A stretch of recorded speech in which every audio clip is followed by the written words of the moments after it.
SELL, right? Okay.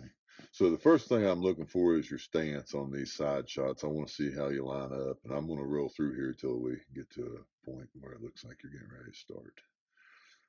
Okay, for next time, if you come back to chart, we're going to keep that ball right on that line, okay? And because right now I start to watch when you move the ball. So it's not that big a deal, but you're snapping 3 extra inches or whatever. So I always kind of have the laces even with the middle of that line. Another thing I look for is where your toes are at. Are you even? If you drop a foot when you snap, even if it's just a couple inches, what happens is one hand will finish before the other one does. And so you don't want that. You look pretty good right here. Next step, I'm looking at your knees. I drew that line too far back. Your knee ought to be behind your toe, and you're in good shape there. Your leg position's fine. It looks like you've got your right arm locked out, so you want it straight, but you got to keep a little bounce in your elbow because when you start pulling, you'll see it.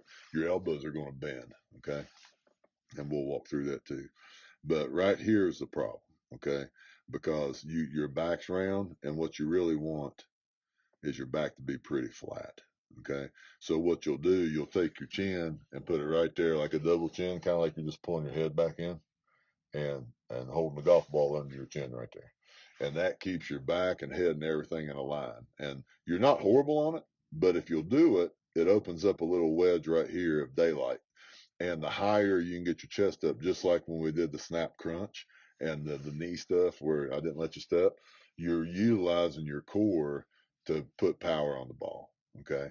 And when I told you to be aggressive with it, you did, and it looked a lot better. And you struggled on that target there at first, and then you hit a few of them, you know what I mean? And some of it's the power part, getting it there. So to kind of say that a different way, all I'm going to do is get your chest up. I'm going to reach right under you and pop you up here in a little bit. Okay. Your hand position looks okay. You can see your right thumb right there is up the ball a little bit.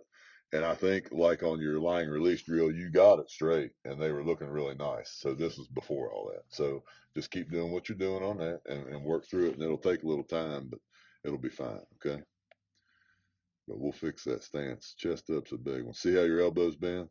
So if you're locked out, like it looks like you are, it just slows that pull down a little bit.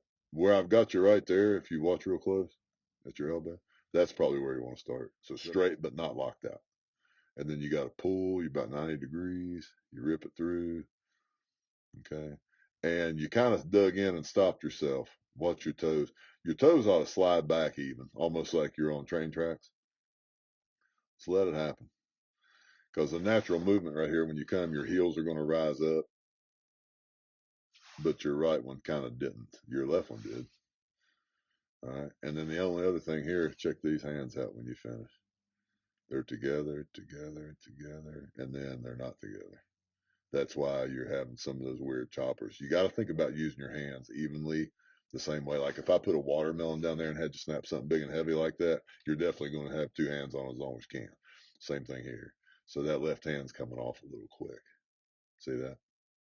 Because you want to be here finished, but then you kind of keep going with your right, not your left. Does that make sense? Yeah. Okay. Back. Okay. So a few things I'm looking for on the backside. This is a really good way to watch your hands, but I can also see like if your feet are flat and all that kind of stuff and how your width is. Your stance ought to be 3 of your own feet wide. So like I'll show you on the field, but you ought to measure your own foot out 3 times. That's how wide you're going to be. Okay. If you get much wider, it causes some protection problems on PATs and stuff. But right here, you don't look too bad. Okay. It does look like your heel cleats are showing a little bit. So we probably need to just pull your whole hips back. I'll probably just grab you on your hips and pull you back a little bit and you'll have to adjust the ball, but just get your feet flat on the ground to start with. Okay. All right. So we're just going to kind of scoot through till we can see. Okay. Now you're getting ready to rock and roll. Okay. Yep. All right. Everything's good to right here. And then you see how your left hand dies off and they almost cross. All right. So what ought to happen is you ought to be right here even, and instead of palms up, be palms out to the sides, like to the left and to the right. And because what's happening is you're coming way stronger with your right hand than you are your left. See that? Your left hand just kind of let go. That guide hand needs to push too. And again, I think you fixed it when we did the lying release drill, but you know, it's just one of those things that we got to look at. That's an easy fix. All right. But you see how you're not bringing both hands? Yeah. That's a problem. Okay. And be aggressive. It's okay to sling it, man. That's the non-dominant side. So you're setting up. Now there, your toes look really close together. Are you? Now your chest is up a little more here, and you're leaning forward a lot more. So you're squared up enough.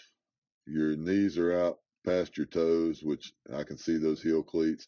This is one time in football where you're not going to be on the balls of your feet. Your foot's going to be flat. Okay. You've got a little better gap on this shot, actually, but you're leaning forward way too hard. So we got to fix that. So I'll pull your hips back and we'll get you going. And then you look up, keep your eye on that target, man. Pulls okay.